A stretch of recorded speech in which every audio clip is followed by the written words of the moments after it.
Hey, this is Aubrey. This is Marky Mark Markellis. And this is your boy Joey, and we are from the So Wizard podcast telling you, please don't listen to Pint of Comics. Find something else to do, like giving your goldfish a bath, or washing your hair, or maybe listening to So Wizard podcast. F dem hoes. Hey there, this is John from Pint of Comics. And I'm Lloyd, also from Pint of Comics. And I'm the other John, and you get it by now. As you may know, we sometimes use language on this show that can be described as... Filthy. Okay. Reprehensible? Crude? Sure. Nasty. Oh, yeah. Come on, guys. We all know that it's just plain out gutter talk. You've been warned. Listen in.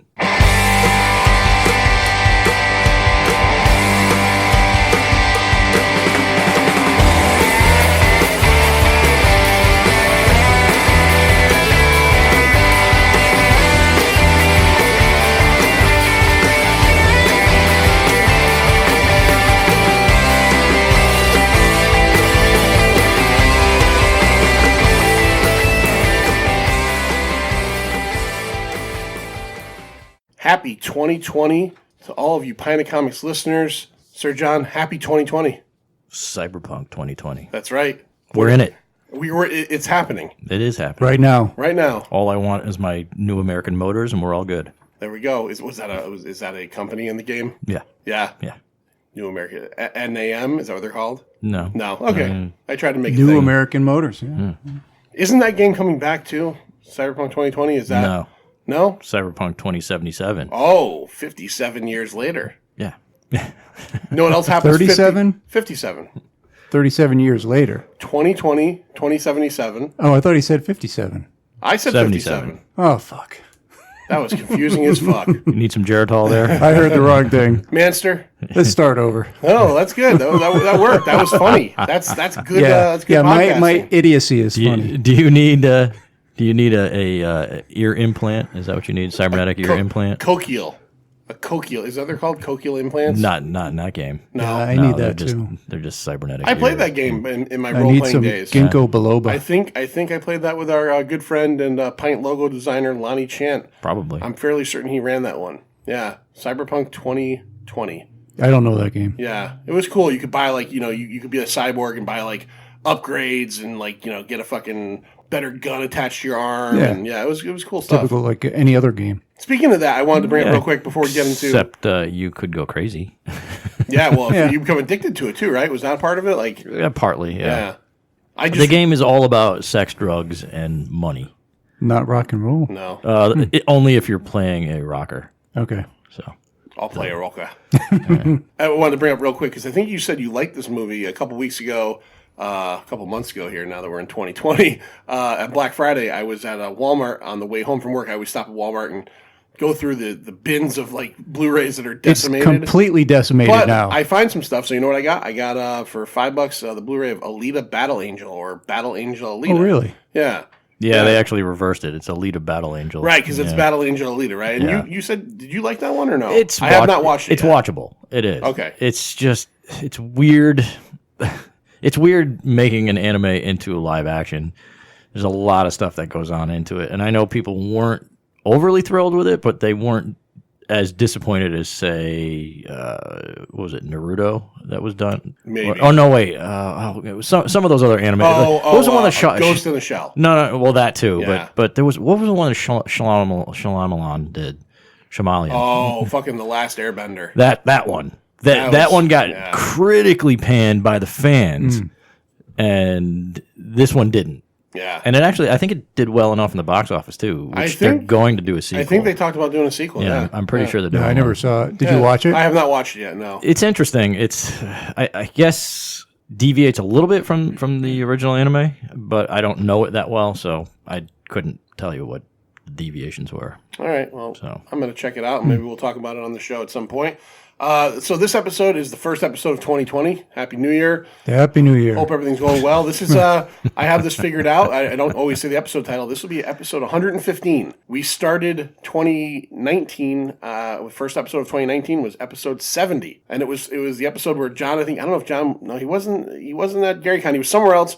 And me and you did remember that you came up with the questionnaire for everybody with comic book stuff. That was a year That ago? was the first episode in 2019. Wow. So 70 to 114 throughout 2019, 115 and above going into 2020. So what better thing to do than if you're in 2020 is to not look forward to the future and let's drop things 20 years past. So if you've been listening, you know that about, I don't know, maybe 2 months ago on the show, we did, to coincide with 2019, 20 years prior, we did our top 5 favorite movies of 1999. Yeah, that was a hard year. That was a There hard was a lot of good so movies. much good stuff. On the exact inverse. Does his Danny Aiello. Yeah. He passed away today, right? Yes, he did. Yeah. I hate to say it, and I mentioned it on Twitter. I honestly thought he was already passed because he kind of seemingly like he hadn't done much in the last few years, and he kind of dropped out of my 86 awareness. for crying out loud. No, and I'm not saying that in a mean way. I'm just saying what do they call that? There's a name for it. I think it's called the Mandela effect,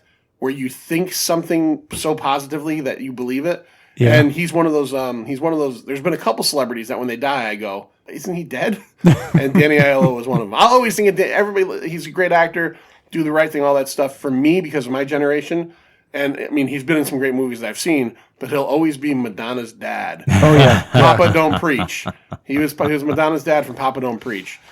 So yeah, rest in peace, Danny Aiello. Yeah. Great character actor. He was. Matter of fact, the last thing I saw him in was in the summer. It was a day we recorded too. On Pluto TV, I was watching. I watched The Stuff. I had never seen The Stuff before, and he's in The Stuff. He plays. I don't even know what that is. Oh, It's a weird horror is movie. Fucking weird. Yeah. It is a horror movie about a confectionery dessert that essentially looks like fluff. Yeah. That it is alive and it kills you, but it's a movie based. It's all about consumerism. Yep. Because the stuff everybody becomes as you eat it. It doesn't necessarily kill you. It takes over your brain, and then you tell your neighbor, "Eat the stuff." There's actually a whole great scene where have there's the a little stuff. kid. That's There's a good. little kid who's in a family, and the family is all in the thralls of the stuff, and he's the only one that knows not to eat the stuff. Smart kid. Yeah, it's the stuff. Yeah, it sounds So, funny. Yeah, it was pretty good. Very interesting. So we're gonna, instead of going forward into 2020 for the first episode, we are gonna go back to 2000, the year 2000, as Conan. If you ever watched Conan O'Brien, they used to have that great sketch. In the year 2000. Yeah. They used I to do remember that. that. You remember that? Yeah. And so 2000, we're He had going to like talk about. green sort of. Yeah, they used to wear the black. Yeah. We're going to talk about movies from the year 2000, our top 5. We're going to read off our buddy Andrew Morgan from the Nomcast, was supposed to be with us tonight. And unfortunately, his house is, we're in December here in Connecticut. While we're recording this, there goes the illusion of the happy 2020. December 2019. His house lost heat, so he's got bigger things to That worry about. sucks. I talked to him earlier today, and I think he said he has a pretty hefty bill. I think he's looking at a new boiler. So, Hey. Ooh. so we'll read off Andrew's list at the very end, and then we talked about it a little bit. At some point, we'll get him back on. Maybe we'll do a 1990. We'll go 30 years back. Yeah. Yeah, and there's some good stuff in 1990. I can't say the same about 2000. I don't know about you guys. It was easier year to 99 pick. 99 was hard. There was so much that I had to move stuff around. 2000, I had to struggle to get 5. Really? Yeah. Oh, I had no problem I with struggled to get 5. I didn't struggle, but it wasn't like I had to kick things out. I got 5 that I feel comfortable saying are 5 of my favorite movies that I really enjoy, but like it wasn't as easy for me. It was not as easy for me. So since Andrew's not here, let's start off with the man sitting across from me, steel eyes. Behind Sir John over there? No, just like I love sitting here because I just get to see his eyes all the time. You can't never see his mouth or anything. Hey, Wilson. So, John, what would you consider? Now, again, let's do it this way. Hey there, neighbor. You could put them in order if you want. The only one I really want to hear in order is I'd like your number one. The to number be one. truly number one. No, I'll go in order. I actually have an order. For this one, I actually have an order too. I did not for 99. I was a little bit more frilly I gotta call. with it. You got to call? No, I got to call up my Oh, notes call up here. your notes? My notes are in my phone. You're in your phone. Oh, that's John usually has his little notepad. Yeah, I didn't have time His for little that. Kolchak I notepad. I did this all while I was at work. Let's see here. So, number 5. Number 5. It is a very, very good movie. It easily makes my top 5. I've probably only seen it twice, but it's very, very memorable. And it stars nobody. I mean, the headlining star is not anybody important. Okay. Like it's Almost Famous. Oh, yeah. Oh, yeah. I What love was that. the That's a great movie. Stillwater? Yeah, Yeah. Yeah. it's being the whole process of making this movie makes me really interested. I mean, Cameron Crowe wrote and directed this thing. He it's based on his own experiences as a teen reporter for Rolling Stone, and traveling around reporting on these bands as he went. And most of the people are based on real people. There are actual real real musicians in the movie. Yep. Current musician, or current as of 2000 Right. musicians had done the soundtrack for it, the original songs for Stillwater and that sort of thing, which is really interesting. When you watch the movie, you actually feel that you know who Stillwater is as a band, like they were a real band. Right. You're watching the movie and you're like, I know I've heard of them. Yeah. I know Yeah, I've heard right. of them. And they're totally fictional. Yeah. No, it's just made up. Yeah. And it's funny you say that because you said you've seen it twice. I think I've seen that once, and I can truly say that I It's really so enjoy that movie. good. And I don't know why I've never gone back to it, but it really is. And it made as much of a star out of Kate Hudson. Yeah, you know, yeah, it that really was, did. That was the one for her. Yep. The kid, Patrick Fugit. Yeah. He was recently the star of the Robert Kirkman television series Outcast. Yeah, he's right? on Outcast. Yep. He's been. Oh, really? That's where. yeah. Okay. Kyle Barnes. He pops in things once in a while as an adult, and I'm like, holy shit, that's the kid from Almost Famous. Yeah. But then you get like. Well, you got Jason Lee. Jason Lee. Jason Lee. who really did well in He this. was great, and, yeah. and this is where Jason Lee, up to that point, was kind of known as the Kevin Smith guy. Yeah. Mallrats and all that stuff. he And this kinda is where broke he away. broke away, and then within a few years, he had My Name is Earl. He's doing Underdog and He did. He did. I don't know about did he do Underdog? He did. He's Dave in the right. I've never seen him, but he's Dave in the Chipmunks. No, he did them movies. both. Yeah. Yeah. Oh Jesus. Yeah. He kind of. Yeah. Who was the singer character? That was Billy Crudup. Billy Crudup. Yeah, Crudup. That's it. Dr. Manhattan. Yep. Yeah. Yep. Yeah. Okay, that is a really. Yeah. You know what? I am a golden god. And, known for some great scenes, the Elton John Tiny Dancer scene. Yeah. There's those movie scenes you think about Halfway through the movie. Yeah. That's the halfway point. And what I really like about this film is that it was so well received amongst the musicians, to the point where Led Zeppelin allowed songs to be part of the soundtrack. Yeah. Which they never do. No. And I'm fairly certain this. I could be talking on my ass on this one, but I'm fairly certain because Cameron Crowe was married to Nancy Wilson of Heart.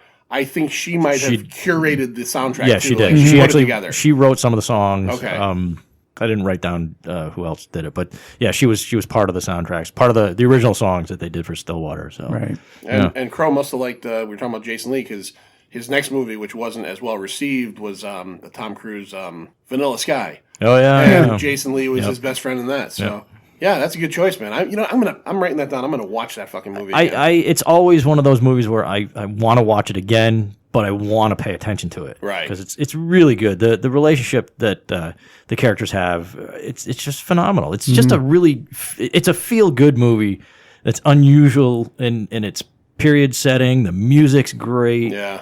It's over the top good. Yeah, I read that, or I watched that about a year ago, I think.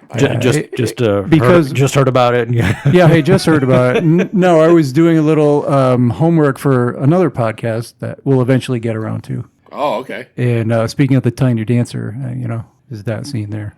What was it? Hold Me Closer, Tony Danza. I love that. Angela. All right, Manster, what is your number 5? Well, John, did you say you didn't watch these movies? The movies on your list. I mean, you haven't just recently watched them? No. I don't think I've seen. I haven't watched any of the movies on my list recently. Somewhat recently in some cases, but some of them, like Almost Famous, I haven't watched since 2000, 2002. Yeah, see, that's where I'm kind of jealous of you guys, because you guys can recall this stuff. And well, some of these movies really stick out. Yeah, That's they the thing. do. Absolutely, they do. But I can't speak to anything unless I actually watch it. So I picked 5 movies off my list, and Almost Famous didn't make my watch list. I think if it did, it would be in my top 5. Gotcha. So it didn't make what I watched. So for my number 5, I'm going to pick one I don't think it's going to make anyone's list. Crouching Tiger, Hidden Dragon. That was an extremely popular Yeah, movie. by and Ang Lee. And I'd be surprised if it's not on his list. 'cause It is I on my know- list. I know he loves it. I know he loves it. I didn't know you liked that movie. Oh, I know. I have never seen it. I've read the manga adaptation, which is much more than just this movie. Yeah. It's the 5-book novelization series. So. Wow. No, I'm glad it's on someone else's list then. Oh yeah.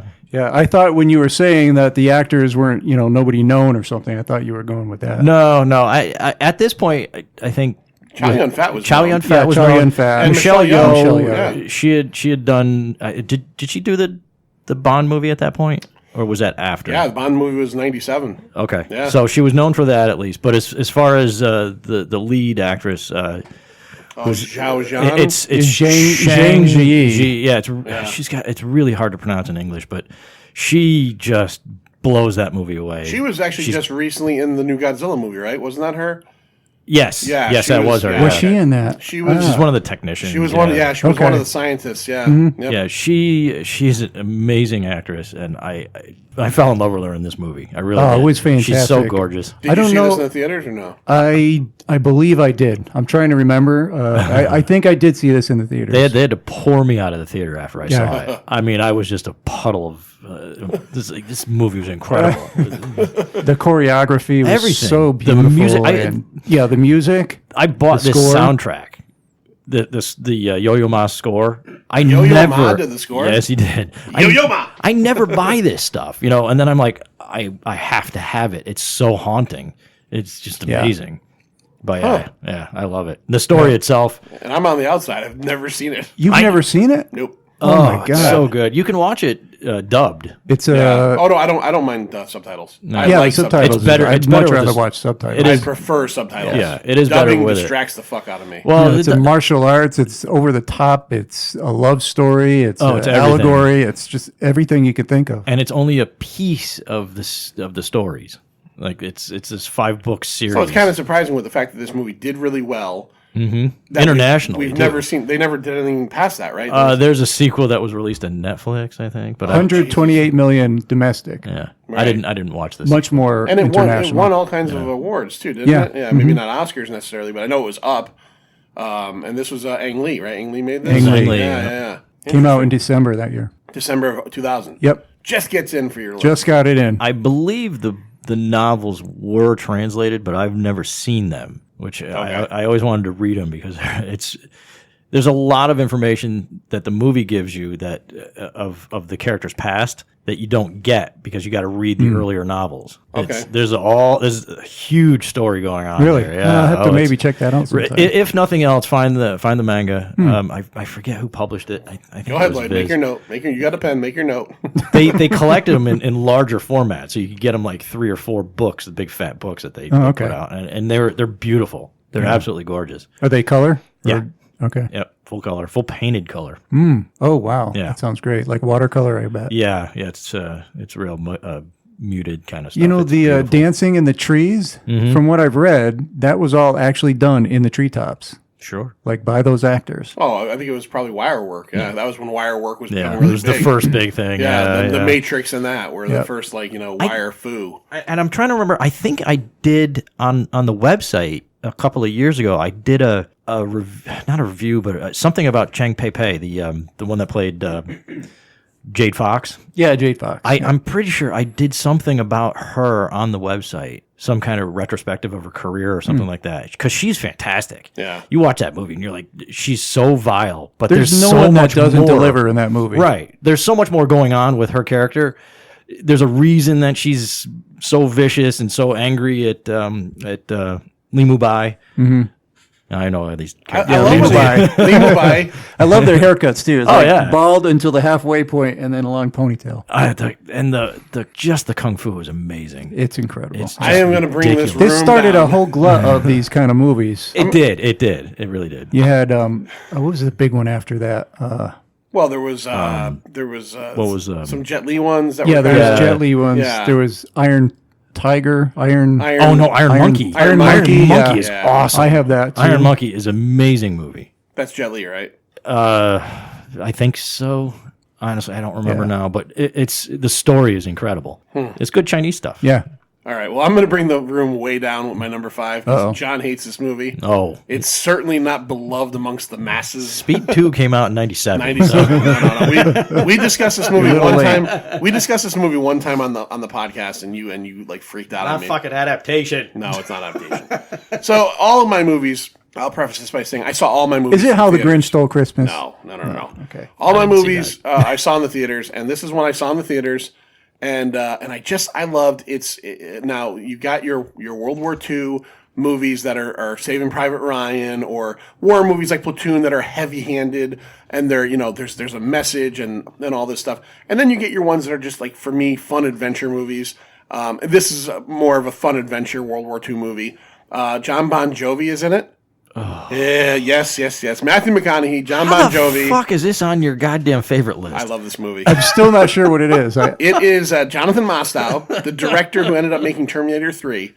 It came out on April 21st of 2000. Again, McConaughey, Bill Paxton, the late great Bill Paxton, David Keith, who's the white one. Yeah. All right, The white It one. is called U-571, and it is I never saw that. It's a submarine. It's so Yeah, bad. it's a submarine. World War II actioner, and I've always liked it a lot. And I knew it was going to bring the room down because we went from Almost Famous to fucking Crouching Tiger, Hidden Dragon, Crouching.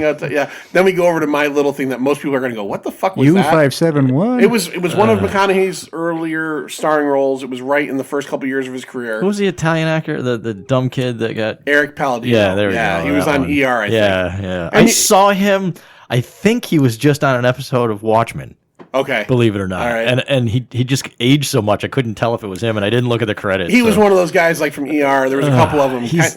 He's got no range. Yeah. It's the same person, same personality every time he's in a role, and he did it again in this dumbass movie. There's multiple young so actors bad. in this movie that are recognizable from other things. One of the kids who his character ends up dying at the end. He was the kid from The Sandlot. He was like the kid you follow in The Sandlot, Dennis Leary's stepson. I don't know. It's just one of those movies that I saw it. I think with Lindsay Have and you seen it recently? yeah, You really did have a 2 or 3 years hard ago. time picking these movies. Huh? No, when you put that one on. Get that major list. Remember, you never even fucking saw it. I wanted Yeah, to know. but Crouching Tiger, come on. Remember this. This is not best movies. Right. No, of I 2000. know. Right. This is what you consider favorites. I have watched U-571 start. I'm kidding. Harvey Keitel. I'm kidding. He's got Harvey Keitel in it, man. Not his penis, though. No, he definitely doesn't. thankfully. Yeah, Bad Lieutenant U-571. So you saw it recently. How did the effects hold up? Not bad. Really? Not bad. Because they weren't that good then. They're not bad. They're not bad. It's again, it holds its place as a fun war movie, and I hate to say fun World War II movie, but it's not one that's gonna be like again the thin red line, where you're like, oh, what the fuck's going on here? Lloyd, if you watch it, I'm not gonna watch If it. you waste your time with it, you're gonna tear your hair out because of its the main inaccuracies with the entire plot. It's Oh, really? just so bad. All right. Are we going to go there or not? Versus Let's move on. history. Versus history. Yeah, And, no, I and, get what and, you're saying. and I can let those go Yeah. because it's just it is what it is. It's just It's Hollywood making fun. it's a Hollywood Yeah. fun action movie. Yeah, but again, I will freely admit I'd rather go with Ghost Ship. I will. Oh, I hated that fucking movie. I will freely admit that again, if there was maybe a little bit more meat on the bones of 2000, Yeah. I might have had something more to pick. There's some other good movies, man. My Yeah, there were quite a few. my original number 5, I had to drop because I realized that not the last minute. I finished these up the other day, but I had a different number 5, and then I reread it and realized it was 99, not 2000. So I was kind of like, because Memento was originally on my list, and Memento is actually 2001 in the United States. Right. I saw it in 2001, so I had to get rid of that. And the other one that I had picked, and again, I'll probably get made fun of this. I've always liked this movie, but I had the year wrong. I was sure it was 2000. Was 8mm with Nicolas Cage. Good movie. I like that Yeah, movie that's a a good lot. movie, yeah. And I was like, oh, this is going to be on my list. And then I was doing the release dates, and it said February 5th, 99. I'm like, fuck. Fuck, goddamn you. Fuck. So if you've never seen 8mm with Nicolas Cage, check it out. We've talked about that quite a bit, too. Yeah, it's a good one. I will say this about U-571. Man, it rolls off the tongue like a fucking drop of a brick. I will say this as well, real quick before you say that. It's amazing that the studio let the movie go through with that title. Because I mean, really, it's numbers and a letter that mean nothing to anybody. Yeah. And usually you would think they would not want to do that because it is like if you're not, it's that submarine movie. You know what I mean? Oh, Das Boot. Das Boot. But the movie was praised at least by a few critics for Bon Jovi's acting ability. Yeah, he was good. Believe it he or gets not. killed very quickly. Yeah. You know what? But he was good. I did see this movie. I just don't remember it. Yeah. I definitely Trust remember me. seeing Bon Jovi in a submarine movie. You remember it. Yeah. You remember it. I don't remember Sure it. you do. You just remembered it. Oh. That's about I don't all remember you need to anything remember. that happened. On the next episode of The Pint, Lloyd reviews U571. Lloyd remembers. All right, John, number 4, what do you got? Oh shit, me already. Best in Show. Never saw that either. That's a shame. Yeah, I'd never seen any of those Christopher That's a Guest shame. movies. Christopher Guest, yeah. You should watch Best in Show. Best in Show. It is fucking funny. Yeah. I think it's the best of all of the ones he's done. At least that I've seen. There's a few that I haven't seen. I yet, hear the but- two that are like the competing ones for the best are Best in Show and A Mighty Wind. Well, I don't know. Mighty Wind is fun. It's very dry. Okay. I think Waiting for Guffman is a little bit better, Yeah, I've heard that's good too. and that was one of the first ones. But this one knocks it With way the out. crazy dog owners and It's so real. yeah. It's so real to the point where the dogs that they use in the movie are accredited dogs. Oh, really? And They're show-winning dogs? Yes, Yeah. believe it or not, it's pretty amazing. And there's just enough silliness in there. Eugene Levy's character has 2 left feet, literally 2 left feet. Well, they bring it up and everyone's like, "Oh, he's got 2 left feet." He just, he stumbles. Uncoordinated, yeah. No, he's got 2 left feet. It's a birth defect. Yeah, right. And he's married to Catherine O'Hara, and the two of them as a couple are just ridiculous.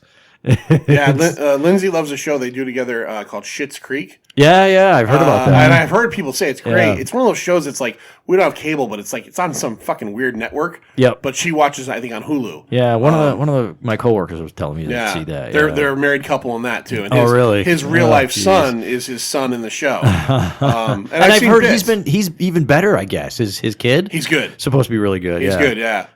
This movie, I love it. It's funny as hell. It is very dry because it's a Christopher Guest written thing. Guest and Levy or Levy, I guess, really, but co-wrote it. If you don't know about it, it's about it's similar to Spinal Tap, as it's a camera crew following around a group of different couples showing their dogs for the I forget the name of Westminster? Yeah, Westminster. and it's incredible. You wouldn't think by the name of the movie or by the subject Right. that it would be so good. Yeah, as it exactly, is. exactly. know? I just kept hearing just word of mouth saying, "Oh, you got to see it. You'd love it." And I finally watched it because all the people that are in it, fantastic. Right. And I think what really nailed it for me, I wrote their names down because it's Fred Willard and Yeah, Fred Willard is great. Fred Willard's funny. Fred Willard as Buck Laughlin and Jim Pittick, who's an Englishman, as Trevor Beckwith. These two guys are the announcers for the show, and the two of them, it's a lot like Jason Bateman and Gary Cole in Cotton. oh god, it's the similarities between the two of them are it's just so weird. Where you have what the hell is the name of that movie now? Dodgeball. Dodgeball. Yeah. You have Dodgeball. I was thinking of another movie, but you have the Dodgeball stuff going on, and it's very silly. And then you have Best in Show, where they're trying to be as straightforward as possible, but then you got Eugene Levy's character walking around with 2 left feet and a little tiny dog, and I don't know. There's just something going on there. It was during a period where Fred Willard was just firing on all cylinders, and then the dumbass had to go and drop his pants in front of somebody or something like that. Didn't he jerk off didn't he, Pee Wee? Something like He jerked that. off in a theater. Yeah. Yeah. Oh, But you know God. what? Yeah, So- it basically disappeared. He's still kind of doing TV appearances but and stuff. not like he was then, because he was all over the place then. Yeah. He kept guesting on Jimmy Kimmel's show, and then he was a regular that would appear on it. And Christ, just jerk off in the privacy of your own home. Yeah. You know what I mean? Right, like the rest of us. Like the rest of us. really. Just go stick it. Do whatever you got to do. Stick if you have to do it in front of the window, fine. Yeah. come on, the internet porn in 2002 was just as good as it is. Well, maybe not. 2000. Well, I don't know when he got nailed for Yeah, that. that was like within the last 10 years, I Yeah. think. Yeah. Yeah, good choice. All right, what Best do you in got? Show. Number 4. My number 4 is Frequency. Really. Yeah. You know, That's interesting. I've never seen Frequency. Ah, Frequency was good. the one that popped up on a lot of our Twitter. on the Twitters, yeah. We asked people on Twitter, give us your top 5, and I saw Frequency a lot, and I kept going, is that the fucking Fireman movie with Jim Caviezel and Yeah, Dennis Jim Quaid? Caviezel, Dennis Quaid, Andre Braugher. So anything with Andre Braugher, Andre I'm going to Braugher's watch. great, yeah. Yeah, he's awesome. Elizabeth Mitchell from Lost. She played Juliet. Oh, okay, yeah. Yeah, she's in it. You know the story? Okay, I think it's a fireman dies in like the 70s in a fire. His son becomes a fireman later, or maybe he's not a fireman. and he has a ham radio that can talk to the father's ghost. Yeah, you got the elements of it. Yeah. Yeah. Is it the ghost or is he talking through time? Here's the son. You see, like in the beginning, the Dennis Quaid character. He's a firefighter. He's he's very brave, very courageous. He saves people. He lives through this like sewer explosion, but you don't actually see him die. It fast forwards to a time where his little boy is now like 36-year-old cop, and he's talking. He and his friend find the old ham radio up in his father's den or something. And they start talking, and he just starts talking on a frequency, and he's talking to another person, and it is his father, but his father, like the day before he died. All right. So is it mystical or is there an No, explanation? it all seems straightforward. He's talking to a person in the past. Yeah. All right, and it only lasts for a few minutes. They can talk, and then it sort of just fades out. And the first time it happens, they're both kind of freaked out because they realize, well, your name is Frank Sullivan. I'm John Sullivan. You said little chief. That's what my dad used to call me. So it's this kind of weird thing. And they start like say, hey, stop fucking around with me, But they end up talking again. And the next time they talk, the son tells the father, hey, you're going to die tomorrow in a fire. You went to the right. You should have gone to the left, something like that. Right. And so as the guy is going through, he's in a burning building. He's saving somebody. And he remembers what the person said on the ham radio. So he goes left. And he lives. So back to present day, the son is with his buddies, right, commemorating the 30th anniversary of his father's death. And all of a sudden, his memories change. And now his father didn't die 30 years ago. He died 10 years ago. But he still has the prior memory of the 30 years ago. Right. And it becomes this whole way of change. And then it becomes a whole like thriller sort of mystery cold case. They're trying to solve a cold case because every time they change the past. See, this sounds super more interesting than what I was led to believe. It's so good. It is a good movie. Yeah. It's a great time travel movie without actually time travel. It's really well scripted. I mean, when I saw it, I was like you. Went in cold, it seems like it's straightforward, but it isn't. It just goes off in a different direction, right. and everything it lands well. They keep changing little things, and little things keep changing the future, and his memories kind of start intertwining. And you cried in this, didn't you? You cried. There was a point of crying, yeah. Because it's a father-son thing. Yeah, no, I know. So father-son things always kind of cry. So it all converges at the end, and there's a really cool sort of denouement. All right, well, don't tell me. Yeah. I'm gonna. Is it it's denouement fantastic. or is it Deus Ex Machina? Well, there is that too. Okay. Yeah. All right. Yeah, they were both elements of this. All right. That was one I didn't expect. That's interesting. That is, and like I said, that one popped up on a lot of people's lists. So I'm curious about that. Okay, my number 4, October 6th of 2000. It is number 7 on that year's top moneymaker list, $330 million. Now here's an example of a movie that did not fucking need any of the sequels. Meet the Parents. Yeah, right. The first one was fantastic. First one is stone cold, just like a pretty perfect comedy movie. You're in my circle of trust. Everything, so you got Ben Stiller, I've always liked Ben Stiller. Yep. And then you got Robert De Niro, who was at that point, kind of at the end. I think that was his last really great movie. It was the end of Robert De Niro being great in some way, shape, or form. Now I like Robert De Niro. Just a little bit. Yeah, I like Robert De Niro, but like he really has kind of phoned it in a lot in the last 20 years. Yeah. And then they made what was it? The Dirty Fockers. Grandpa? Dirty Grandpa? I never saw that, yeah. Dirty Grandpa. He made what, Meet the Fockers, Meet the Babies, or whatever it was. Yeah, I don't know. But this one here, too many. This one here is you feel for fucking Greg Gaylord Fokker in this movie because we've all been in that position where we maybe have been not liked by someone we want to like, whether it's a boyfriend's father or girlfriend's father or whatever. Someone that you want to like you does not approve of you. Mm-hmm. And just the shit he goes through in The Weekend.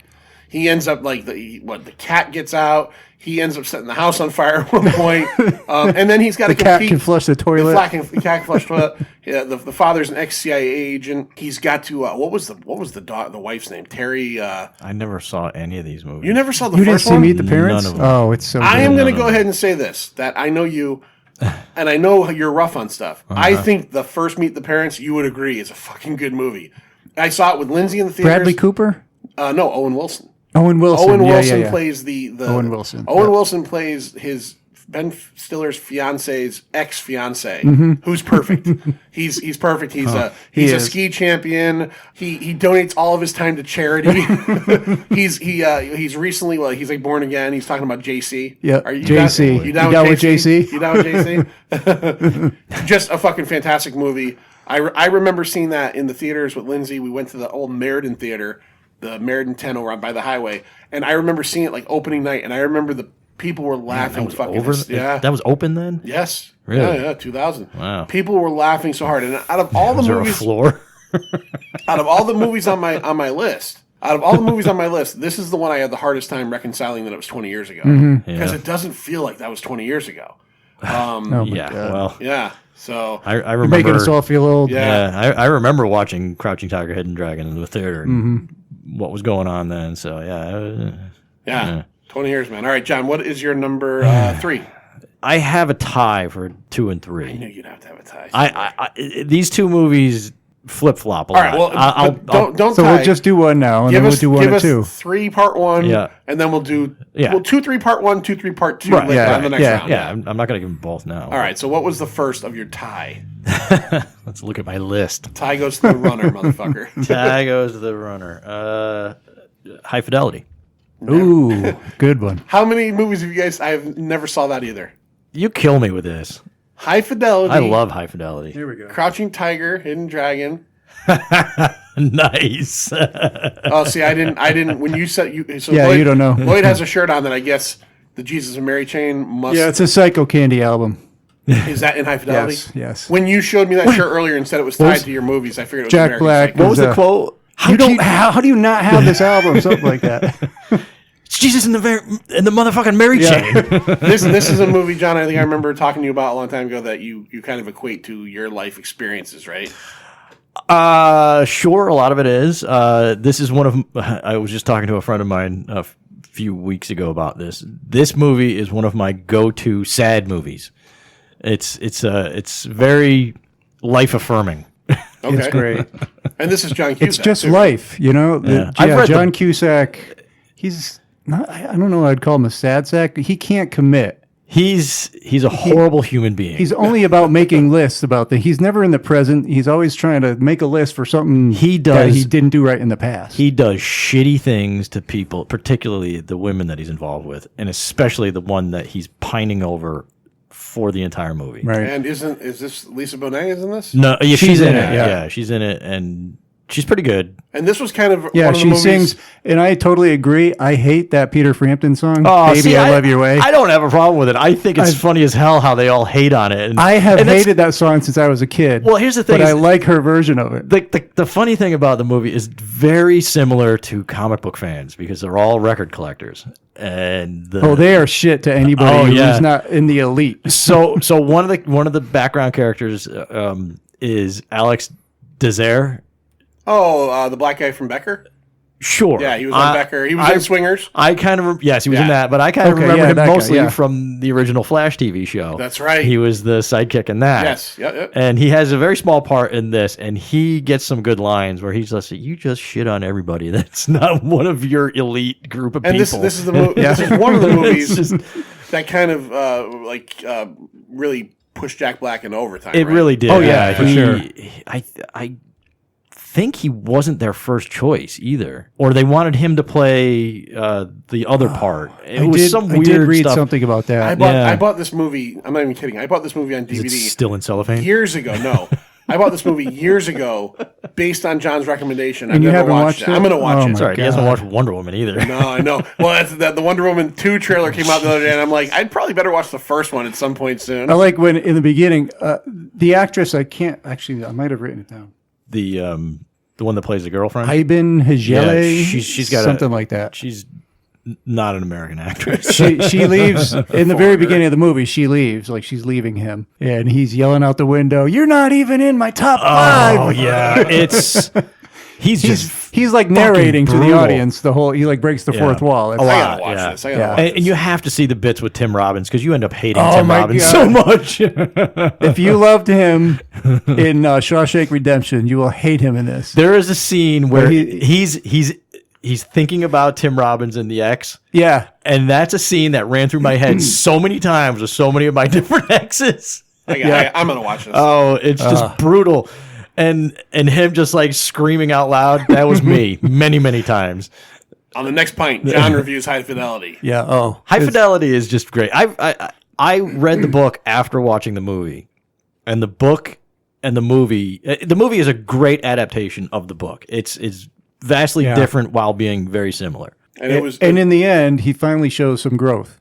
Yeah, a little bit. A little bit in the end. I mean, he's A little bit. You see that he is definitely moving forward. I know Yeah. they're not equated and they're not the same movie, but I've heard people kind of lump this and Grosse Point Blank together as Cusack movies that you got to see. And I love Grosse Point Blank, which is the weird part about why I've never watched High Fidelity, because I love him in that. I love him anyway. He's a great actor. I have the soundtracks. But I'm like, Oh, the soundtrack why of have this I never movie. gone High Fidelity? It's so good. Yeah, High Fidelity is incredible, and I can recommend the book.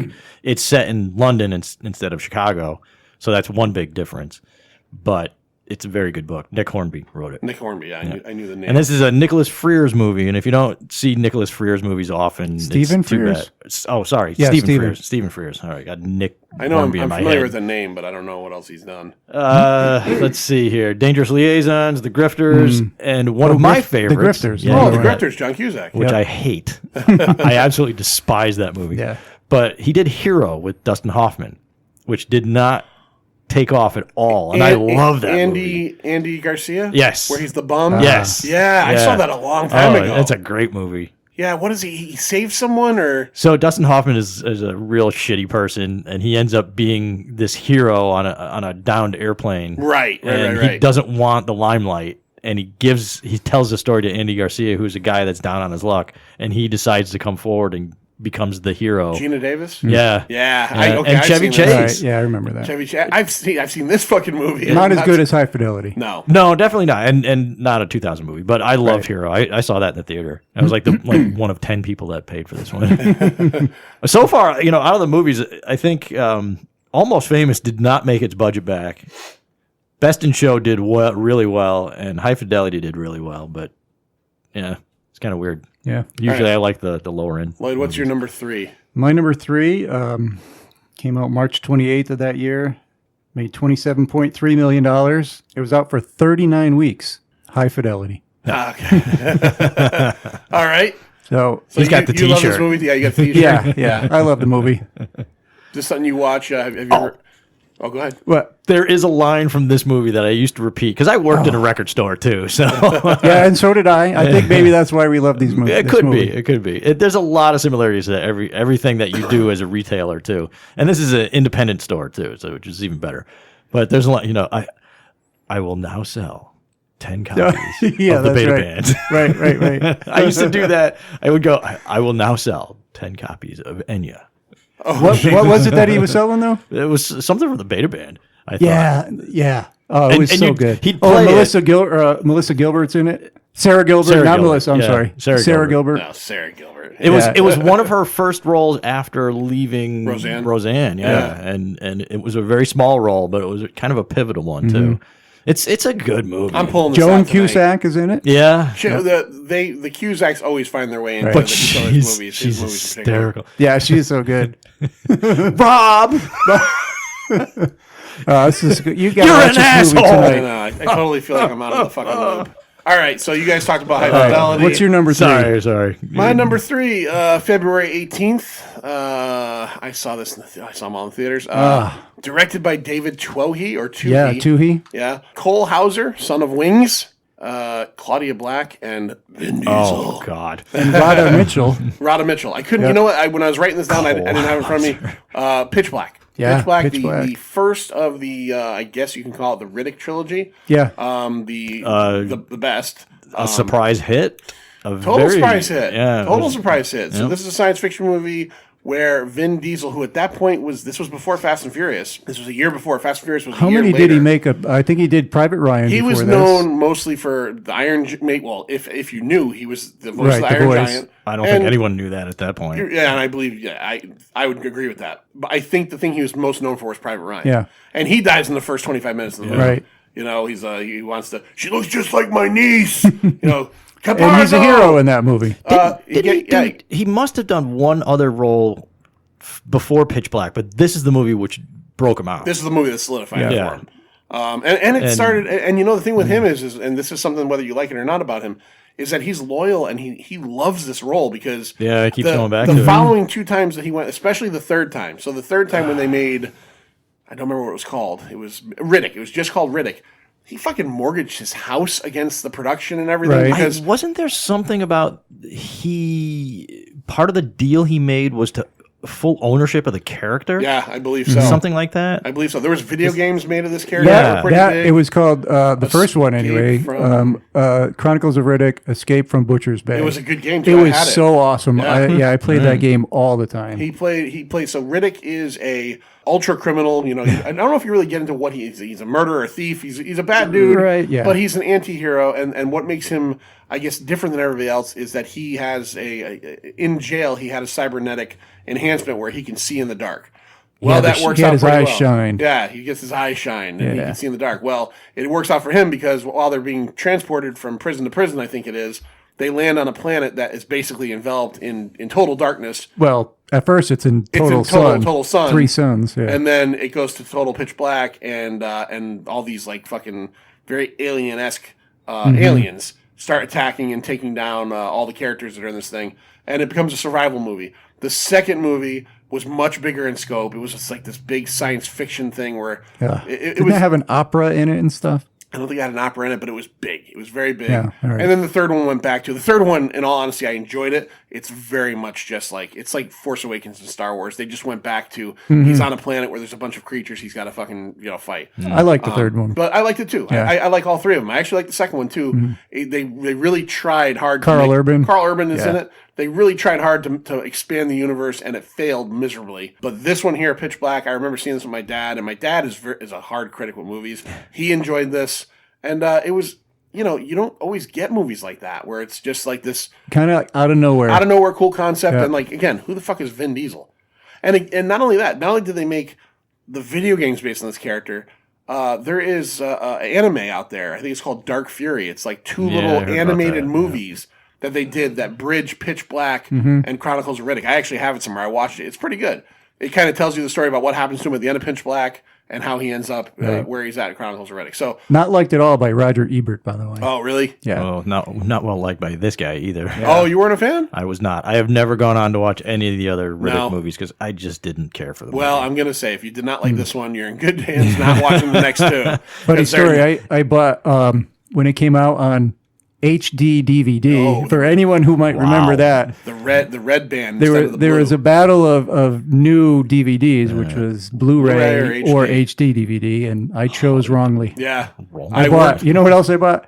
I bought the director's cut, that whole 5-disc of Blade Runner. on HD. Yeah, HD. Yeah. I bought the Heroes, TV show. I worked with a About kid this. when all this went through, when Blu-ray was coming through, and I remember reading all the articles about Blu-ray, and HD was that Sony who made that was actually a company I latched don't on know to if it was Sony. And I remember telling him, do not buy the HD player. Blu-ray's going to knock it out of the water. See, I wish I had heard your advice because the advice I heard was that the porn industry was following the HD DVD. I've heard people say that. yeah, that and, they and leaned so on that's that. the one to follow because that's what's gonna. I think yeah, they still it do didn't in work out. HD. Do you?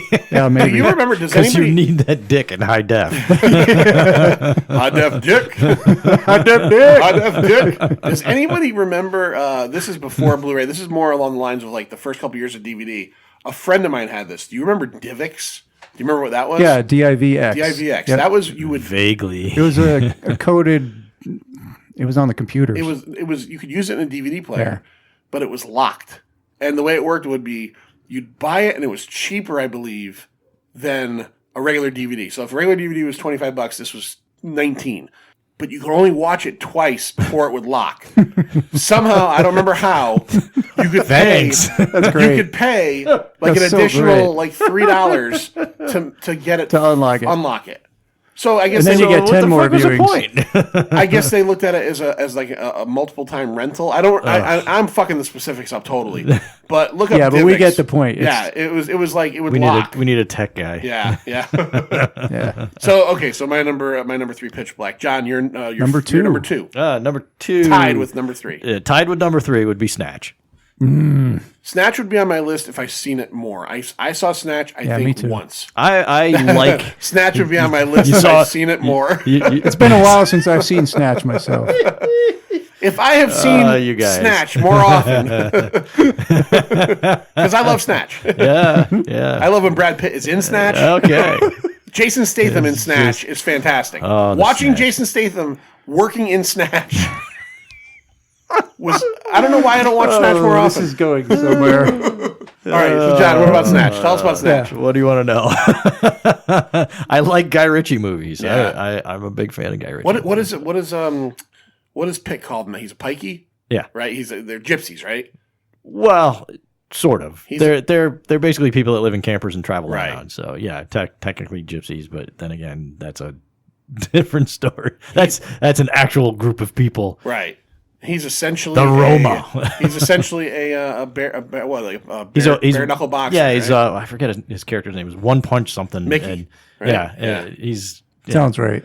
bare knuckle brawler. Bare knuckle brawler. Is it Snatch or is it Lock, Stock, and Two Smoking Barrels that has the great scene? Is it Bullet Tooth Tony in Snatch? Is in Snatch. Yeah. Where he's slamming the dude's head in the fucking car door? What's his name? The crazy fucking It's ex-football hooligan. Vinny Jones. On the Juggernaut, bitch. Yeah. Where he's slamming that dude's head in the It's- fucking... Yeah. I prefer Snatch over Lock, Stock. I enjoy it much more. I think the larger cast, it's not just a bunch of people from Northern England. You've got Dennis Farina is in Farina, it. You've got oh boy, now I'm gonna forget all these things now. But you got all these different actors that are in it. Lenny James. And Lenny James The is in great it. Lenny James. Oh, he's in that? Yeah. Oh, it's yeah. been it's probably been 20 years since I've seen this. Snatch is so much fun. It's just it's the ferocity of the storytelling and the bouncing back and forth between the people looking for the diamond and then the people dealing with the pikey and trying to get money back for oh god, what's his name there? Alan Ford's character. The one who wants to feed everybody to his pigs. Yeah. I haven't. That's funny because I have not seen this didn't- movie in like 20 years, and I remember so much about it. I got to watch this. Yeah. again. I didn't write their characters' names down, unfortunately. I have so much fun with this film, though. Was that It's the one just- with Statham with the? It's the Germans. Is that Snatch? What's the matter? Is it the Germans, or is that Lock, Stock? Well, when you say it like that, it sounds like it comes from. Come on, that was a pretty Monty good statement. Python. Germans aggressive toward boats. The Germans. Oh, the German's faulty. So Faulty towers over here. so Snatch goes one up over High Fidelity. Huh? Snatch and High Fidelity, depending on the day, Right. swap back and forth. Okay. Those two, Yeah, I see love that? those two movies so equally. It's hard to pick which one's better. I know what your number one is. Okay. Go ahead, number two. Now I you know, do. I know. Yeah, now we do. Yeah. I'm going to go a little cheesy with my number 2. U571. Cheesy. No, Gladiator.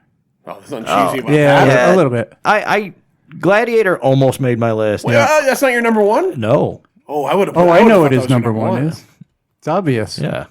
Oh, okay. Yeah, okay. It's my number one too. Gladiator almost made my list, but it just doesn't hold up to the rest of these films at all. But great performances, I think, by everybody all around. Oh, Yeah, it's just Joaquin Phoenix is such a freaking cowardly douche. Yeah. the death of Alan Reed, Oliver Reed. Wow, man. Proximus. I am just like Yeah. screwing up my friggin' names tonight. Oh yeah, Oliver Reed dying in the middle of this, the filming of this, really screwed up the storyline. I think, which sucks, but it's so perfectly Oliver Reed to die in the middle of filming, And it's one of the- and basically drinking himself to death. It's one of the first movies. Yeah, he died. Have you ever heard the story? Yeah. He died in a drinking contest. Oh, did he? I didn't know that. that man never stopped. He never stopped. Wow. So at this point in his life, he's probably in his 70s. Yeah. He's obviously heavy, overweight, and everything. And they filmed in Malta, I think. Yep. And Very they said, hot. And very hot. And they said on days off that he would go and just do his thing in bars. And he was in a bar. I picture it as like the fucking Raiders of the Lost Ark bar that they get married in, Yeah. the Ravenwood bar. And he's just he's having a drinking contest with a bunch of like locals, and he fucking drops dead. Just drops dead drinking? Heart attack, boom, Holy dead. cow. He was uninsurable by many film studios because of his party ways. And it's one of the first cases of any movie ever doing the CGI thing where his head is superimposed. Yeah. There's scenes in it. I didn't know all this. There are scenes in when it. When his character gets killed, there was supposed to be a big fight scene, and they had to recut it and reshoot it. I haven't seen it in a while, but there's one scene in particular I remember seeing how they did it. It's a scene I think where maybe he's talking to Maximus, and it's absolutely not him, but they like superimposed it and kind of worked with it that way. Yeah, it's a good movie. I really enjoy Gladiator. I love really Gladiator. do. That was one I saw this at like a midnight showing, and just one of those other film going experiences where I came out like I gotta go do something. It's like 3 a.m. I'm screaming. I'm like, this movie was great. Are you not entertained? Well, I can't do the whole Sven thing. Ole Thorsen. Yeah, Sven Ole Thorsen. Yeah. One of my favorite bits of that whole movie is when he confronts Phoenix when he takes off his helmet. Maximus Decimus Yeah. Aurelius, whatever it is, commander of the. Yeah. I get chills thinking about that scene. And you know what? That is the movie that and again, it was a shorter period of time than some people, but that is the movie that when he starred in that movie, Russell Crowe was not a star. He was the guy who was in like Quick and the Dead. And Yeah, he true. was getting there. That movie fucking movie exploded for him. Do you have dollar figures on that one? Oh, shit. Yeah, I do. Yeah. Well, yeah, actually, I have domestic is 187 million and worldwide 457. Directed by Ridley Scott. Ridley Scott, I think we mentioned. and important for Ridley Scott because this was the movie that brought him. Like, Ridley Scott, Blade Runner, Alien. Yeah. He had a lot of great stuff in the late 70s, early 80s. Before this, he made, and it's not a bad movie, but before this, he made what was the one with Jeff Bridges where it was about all the kids Earth Girls Are Easy. on the boat? No, he's a teacher and they're Ridley all Scott. White Squall. Oh, White Squall, yeah. Not a bad movie, but that was Ridley Scott's like level at that point. Yeah. A couple years later, this movie ends up in his lap, and he fucking he makes Gladiator was the like you said 457 million worldwide.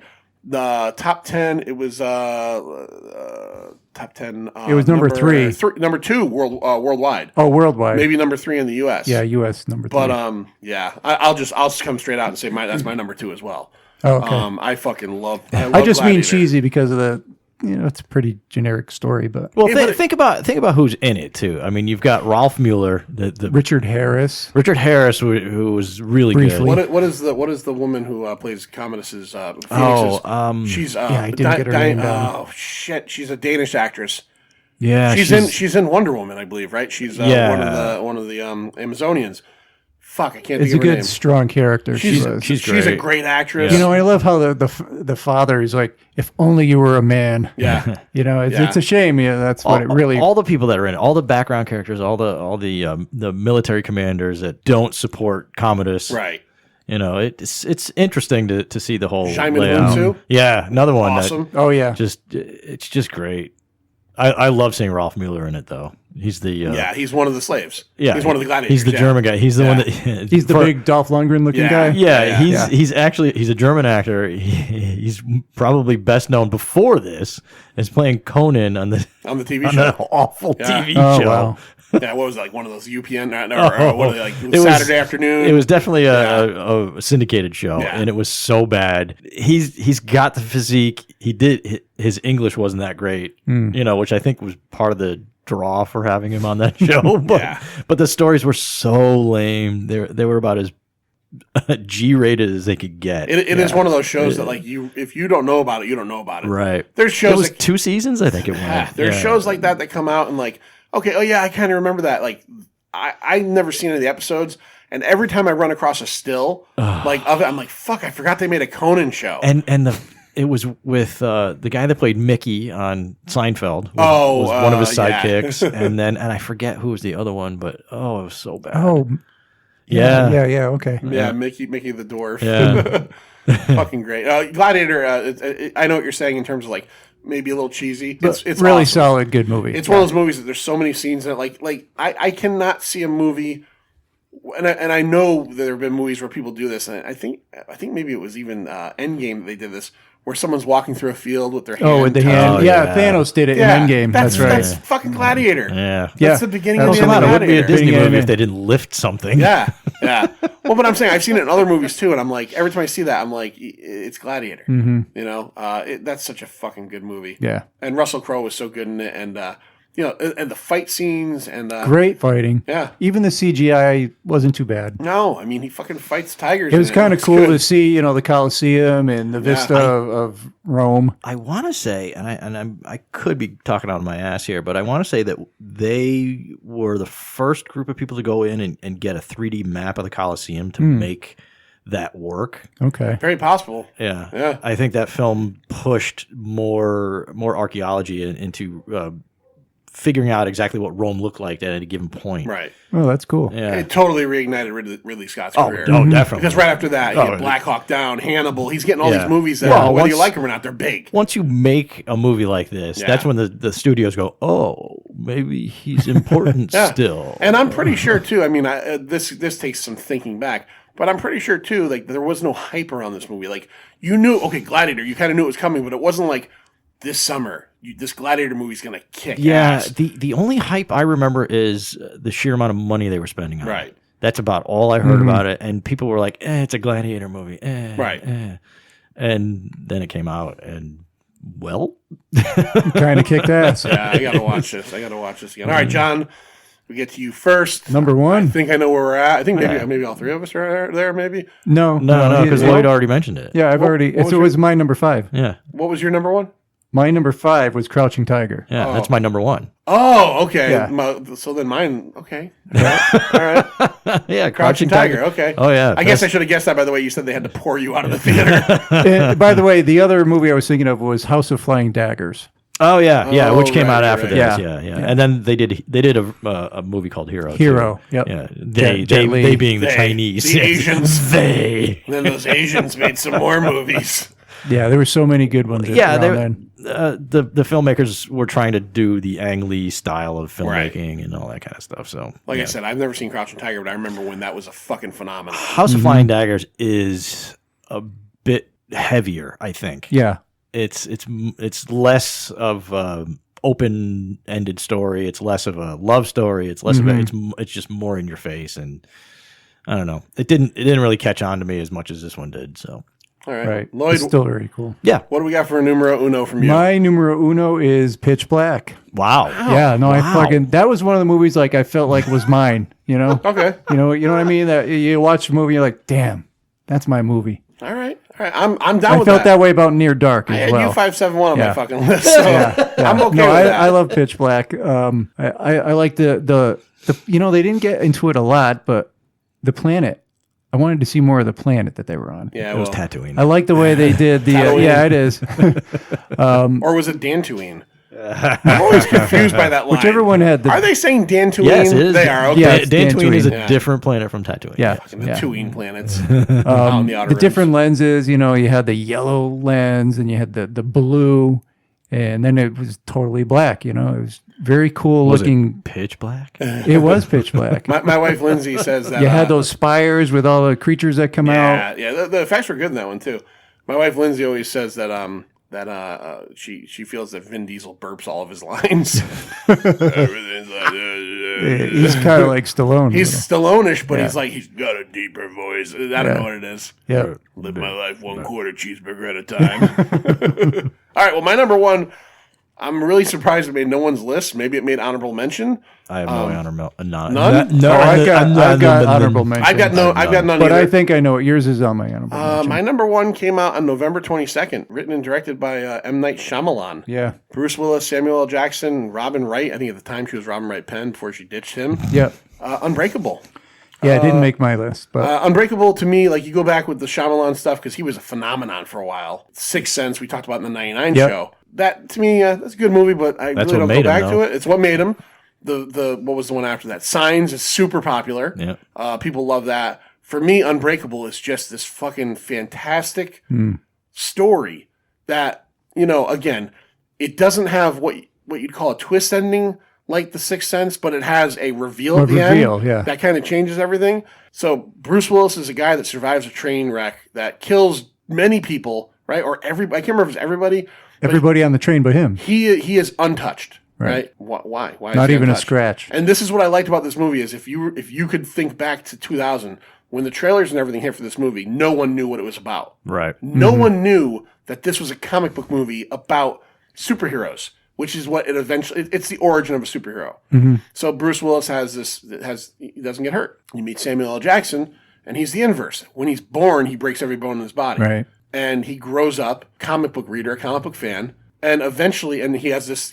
Got that crooked hairline. He's got a crooked haircut. Yeah. And you learn that he has this disease where he's super brittle. He breaks. I think he says at one point he's broken every one of his bones 3 times or something. Yeah. Mr. Glass. Mr. Glass. They call him. His name's Elijah Price. They call him Mr. Glass. You don't really realize it, but you start to see this movie as the origin story of a superhero.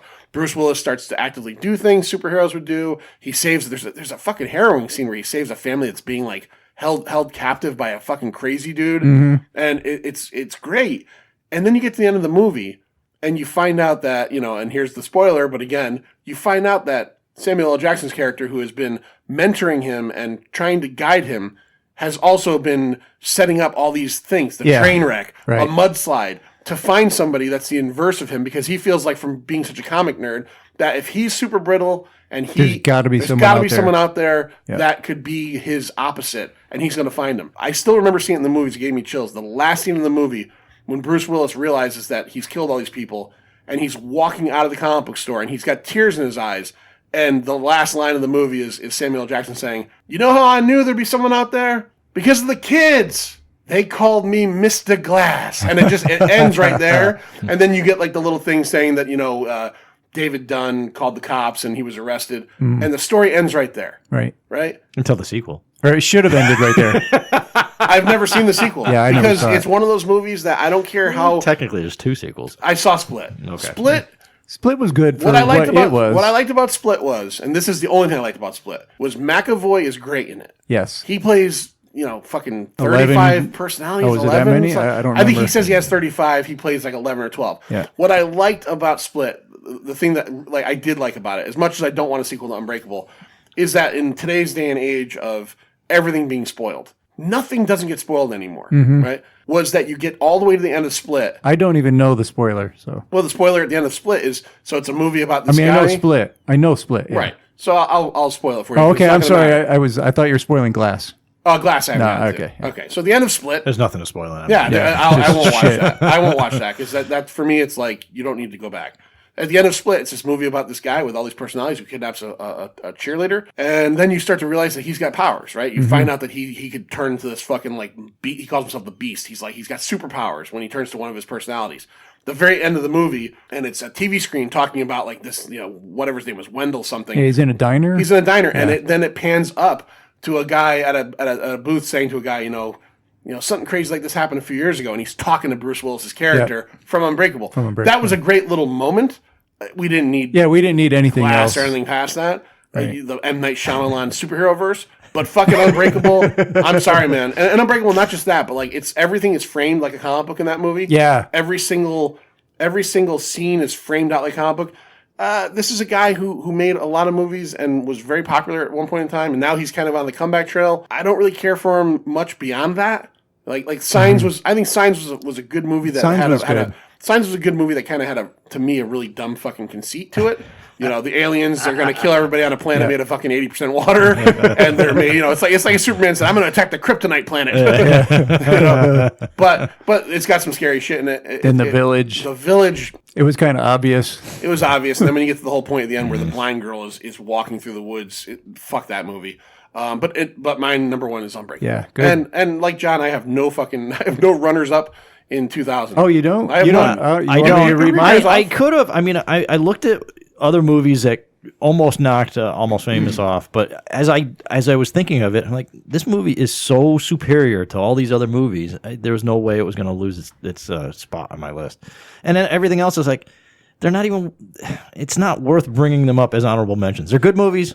Right. That's it. All right. They're not as strong as these 5. Wikipedia, which I know, again, Wikipedia isn't always the way to get your facts, but Wikipedia does have, if you go to like 2000 and film, they have a whole rundown of by month, by day, what came out throughout the course of the year. And I went through this list fucking 3 times. And you had trouble finding it. And I felt comfortable with my 5, but when I was trying to think of like movies that were like strong runners up, I was like, this was no 99.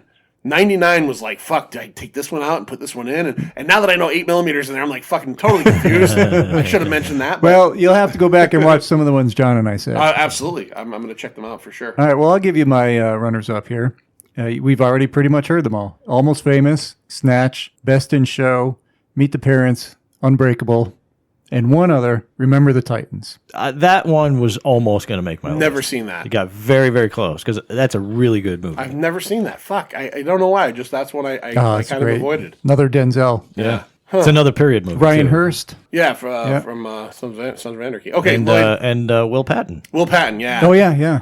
I've seen bits of it, so I know Will Patton. Like, it's like that's the one where it's like it's a black high school. And Yeah. a white, or No, it's or a white high school, and they're bringing in a black And coach. the coach integrates them. Integrates them, Yeah. right? Because Will Patton, fucking great actor. Yeah. Love that dude. Oh, what was that one line when he's in the hospital and he said, "Oh, he can't come in there. He's not related because it was a white guy and it was a black guy that wanted to Oh, come yeah, in." it was his best friend from the team. Yeah, it was his best friend. He goes, "What are you talking about? That's my Can't you brother." tell he's my brother?" It's it's a great line. It's a really, it's based on true events and Yeah. that kind of thing. So it's good. It's a really good movie.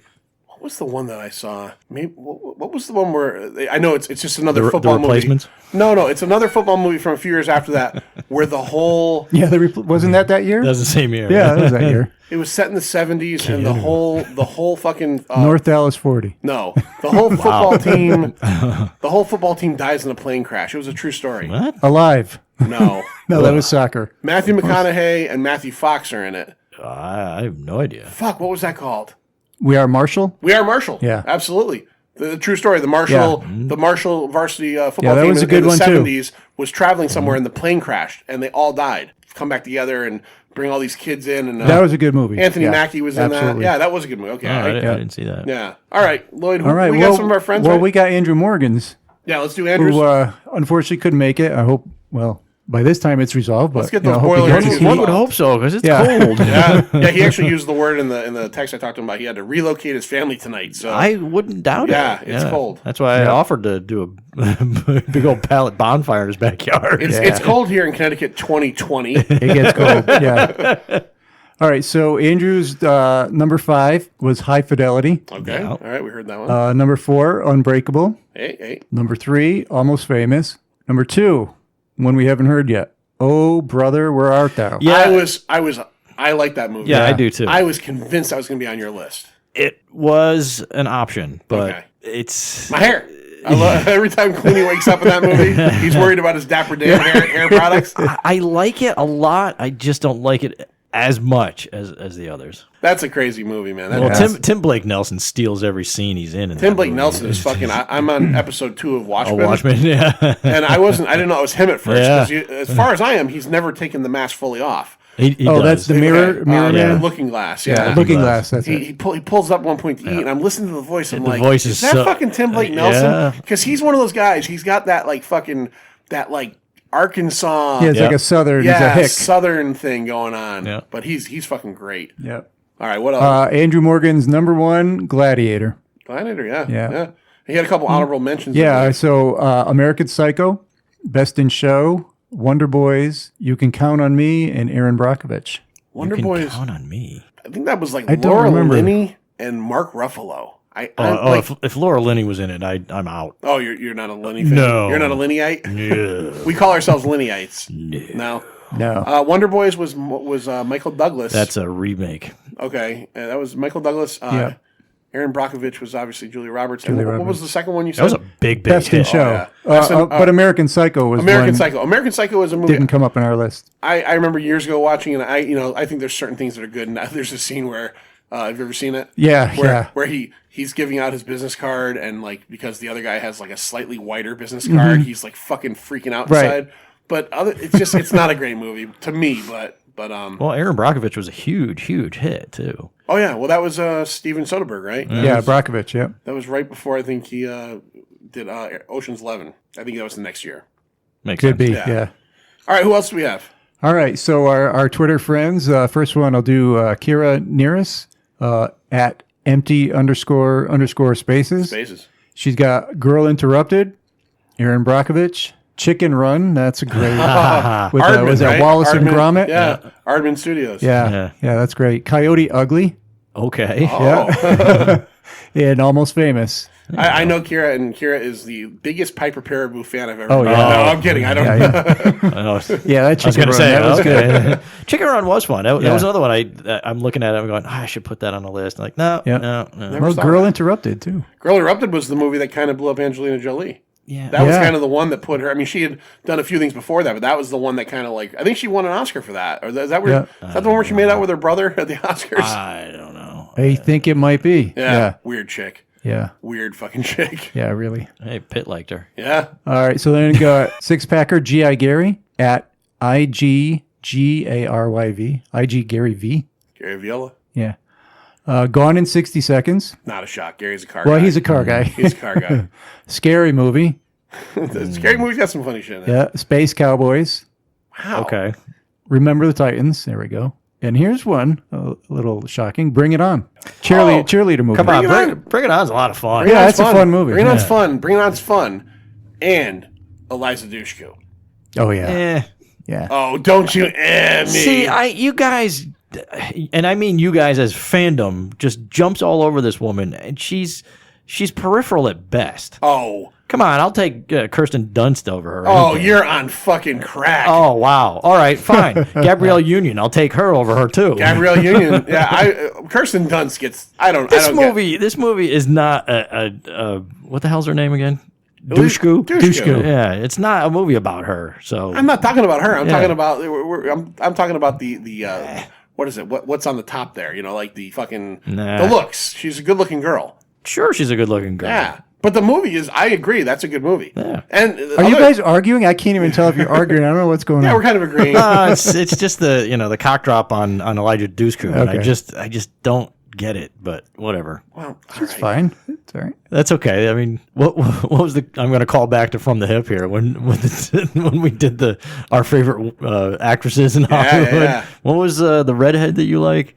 Oh, you kill me for that. Julianne Moore. Julianne Yeah. Moore. Julianne I Moore. love Julianne Moore. She's a fucking fox. She's awesome. She's like 73 years old. I don't care. She's great. No, I'm giving her credit. Yeah. Oh, yeah. they were busting my balls. They're like, oh, you're going to pick Clara Bow. You know? Who was your first was? It was my top number one? Princess Grace or Yeah, Grace Kelly. Grace Kelly. Yeah. Yeah. Hey, good looking woman. Yeah. Good looking woman. Mm-hmm. His number two, Mrs. Garrett from Facts of Life. Oh, said poor Charlotte Ray. And then B. Arthur. He wanted to have a threesome with Mrs. Jesus. Garrett, the girl who played Natalie, and George Clooney when he was on that show. Natalie. All right, who else we have? Who else we have? We that got- show's coming back, you know. Oh, is it really? Yeah, they're doing one of those. Who was the girl there? Streaming Um, service things. Blair. No. Yeah, Blair was cool. Blair was cool. No, the other girl. Lisa The, Whelchel. yeah. No, Tootie. no.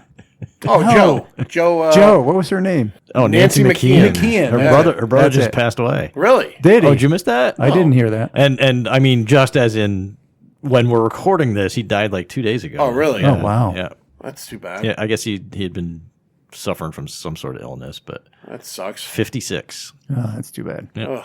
All right. So the next one is Ha Podcast at HUUU 3U's H Podcast. Dino Gangali, yeah. Best in Show. Well, he's got Memento. Technically, 2001.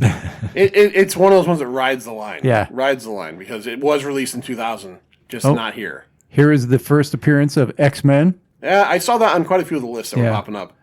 Battle Royale, which is a Japanese movie. Oh, yeah. I've never seen that. It's not. Sir John is shaking his head with It's his not- eyes closed. because it doesn't do service to the source material. It's Okay. a bad. But if he's never read the source material and he likes the movie. Yeah, but is it a good movie still? No, it's not.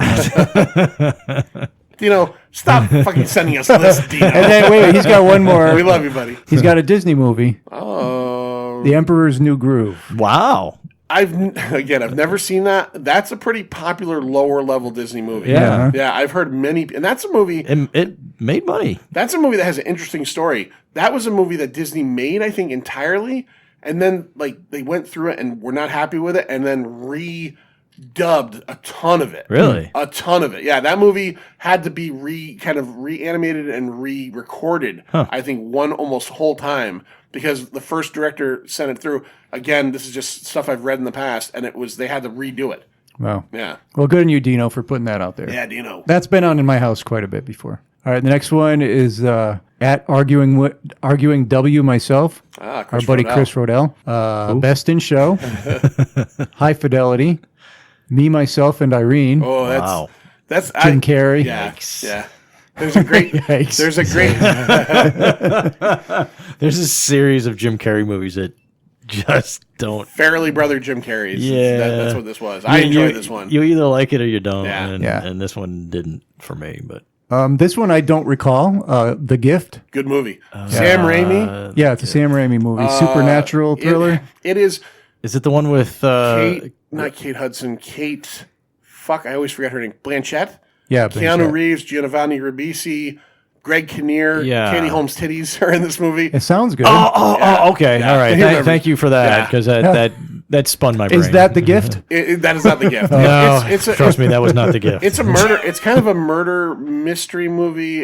Kate Blanchett plays a small town medium who actually does have some psychic powers. Keanu Reeves is a fucking piece of shit in this movie. He's like a hillbilly abuser husband, and I think I have it. I'll let you borrow it. I'll have to check it out. Yeah. Okay. Yeah, it's just one of those movies I watched once and said, nah. Yeah, I watched it. I think I bought it, watched it again, and haven't looked at it in years. Yeah. And it's definitely worth another look. Yeah. Because it's a strong little Raimi movie that he made right before Spider-Man. Yeah. Yeah. It was when Katie Holmes was like, I got to break away from everyone. I'm going to show my chest. Yeah. She's like, And no Dawson's one Creek. cared. Yeah. She did show her titties in that, though. And Chris's last one, Frequency. Oh, see that? hey, Yeah, I know good I saw choice. that in a few places. All right, So Wizard Podcast, at So Wizard Podcast, Pitch Black, Unbreakable, X-Men, and Bring It On Again. Bring it on, yeah. Yeah, I was not Bring It On Again, Bring It On. I was gonna Bring It say On Again before- is another movie. Yeah. I was going to say before, when we were talking about Bring It On, I wanted to bring up the fact that, like, that movie has spawned, like, 10 fucking sequels. Yeah. And I believe they're redoing it. Really? Yeah. Oh, great. That like, Bring It On Again, I almost guarantee is actually one of the sequels. Yeah. Yes. Yeah. It is. Because they just, it's all the time. I don't know if it's now, like, a Disney, like, channel thing, but, Oh, like, it I've could be. literally seen Yeah. Bring It On, like, fucking 9 different times. Not seen the movie, but, like, seen ads for different Bring It It's Ons. probably, is it on the streaming app? Maybe it's got its own maybe- show. It might have its own category. Well, that's the Disney thing. I think it's got a show. I don't know if they're doing a show or if they're redoing the movie. I don't remember what was going on with it. But All right. I Our don't buddy, follow the cheerleader films all that much. not too much, just a little bit. I used to. Yeah. All the time, but not now. All right. Our buddy Tim Jones, the author of Sour Grapes. Sour Grapes. Yeah, at Sour Grapes Comic. He's got X-Men, How the Grinch Stole Christmas, Chicken Run, Three Stooges. Now, this is a biographic TV movie, Oh, that was good. not the one with Kate Hudson. We'll include that. That's much later. The Three Stooges, the biographical TV movie. I saw that. That was produced by Mel Gibson. Mel Gibson's a huge Three Stooges fan, and that was on kidding. ABC. Yeah. Would have never known through Lethal Weapon movies. And the final one for Tim, which I think is the most odd one in this whole list, Miss Congeniality. okay. Hey. Yeah. Maybe he's got a thing for Sandra Bullock. Yeah, he does. I think No, he it's admitted just it as Shatner. much. It's just the Shatner. Is he It's in the that? Shat. Yes, he is. Never saw those movies. Miss Congeniality is actually an entertaining film. Yeah. Sandra Bullock, for someone who I like so few of her movies, I like Sandra Bullock. Sandra Bullock, for someone who I like so few of her movies, is impossible to not like her. I got the hand. Yeah, right. I was just gonna say I don't always like her movies, but like you see a Sandra Bullock movie and you're immediately like, she's so enjoyable. Yes. She's pretty, she's funny, she's effortless, and I remember And then she did Bird Box.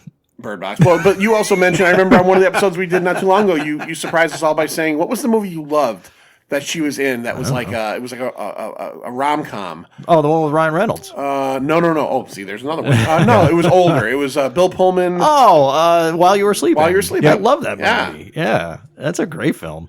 I'll tell you the one that I loved that she was in, and it was not a rom-com. And I avoided this in the theaters because I thought no way this is gonna be good. Was Gravity? I fucking Gravity Oh, was that's fun. a good movie. Gravity was so good because when you see the trailers for Gravity, my first thought process was, oh, her and Clooney in space. It's gonna be like some cheesy like they're in love thing. And then you see Gravity, and you're like, this is a fucking mile-a-minute disaster movie that does not... It's an hour and a half long, and it fucking does not stop. The first 15 minutes is set up. The shit that happens, and then you're on a race. It's just a continuous... And it's got your universal horror movie ending. It does. Yeah, It does. right. She crawls out of the lake, and boom, it ends. All right, we got anything else? Credits splash in the water. Right. All right, yeah, we got the one more, the guys from Forgotten Cinema. At Forgotten Cinema, there's two of them. Butler, Gladiator, Frequency, The Replacements. I think we said that. Yeah. Unbreakable, and X-Men. And for Field, it's Almost Famous, American Psycho, Gladiator, Oh Brother, We're Out Thou, and Unbreakable. All right, yeah, Forgotten Cinema. That's a good A lot podcast. of similar films here. Yeah. Yeah, there's a lot of, I'd say there's probably 10 to 12 films. I'll tell you the one that I'm surprised I on made it on everyone's list. anybody's list, and just because I'm a like-minded fan of comic book stuff, and I just don't feel like it holds up, is X-Men. The first X-Men movie is rough. It's so much origin, and it just, I've seen it. The second one to me still holds up. It's one of the only ones that holds up. First Class holds up too, but the first one, I saw bits of it recently. I was like, oh, this is just, this is not on my list. Well, you gotta think about this too. The X-Men had never been on the big screen, right? No. So they're gonna do as much of the origin as they possibly Oh can. yeah, no, I get why they did it. And I don't know about it holding up, but it's still an entertaining film. I'm not an X-Men fan. No, I know. You saying that's big. Yeah. But yeah, me being slightly more of an X-Men fan, it's not on my list. Yeah. All right, so you could find us at www.pinecomics.com. You can go to wesufm.org every Sunday night from 6:30 p.m. Eastern to 7:30 p.m. Eastern, and hear us talk to all different kinds of people, like comic writer John Ostrander, book author writer Ethan Siegel. Who else we have on? Our friend from Quarto Knows, Steve Roth. So many people. Larry Kenny, the voice of Thundercats. We've had them all on, and we'll have them all on again. Check us out weekly. Pint of Comics on any one of your favorite podcatching apps. Apple Podcasts, iTunes is not a thing anymore, I guess. Spotify, iHeartRadio. Just type in Pint O''Comics, and every single week you will get a new episode. And I think that's pretty good. So happy 2020. Happy 2020. All right, everybody, have a good and safe year. Let's meet here again every single week for Pint of Comics. Let's do it. And we promise next week we'll try to do something more current. We won't go back to like, I don't know. You want to do the best movies? What was it? You said the year 1900 you wanted to do? Yeah. Should do 1960. Yeah, let's do 1960. I'll struggle to get through one. I would love to do 1960. I know you would. And you know what? I'd be willing to do it as I throw up. Except I don't think I've seen 5 movies from 1960. I bet you have. I don't know. I bet you Was have. Psycho 1960? I think 59 or 60. 59 or 60? Well, I saw that, and that's number one on my list. So, all right, Manster, why don't you make us go away? It's over, Johnny. See ya. It's never over. That episode with your fucking Stallone all over it is hilarious. I still haven't listened to it. Stallone is good. It's over, Johnny. It's over. Nothing is over. Nothing. You just don't turn it off.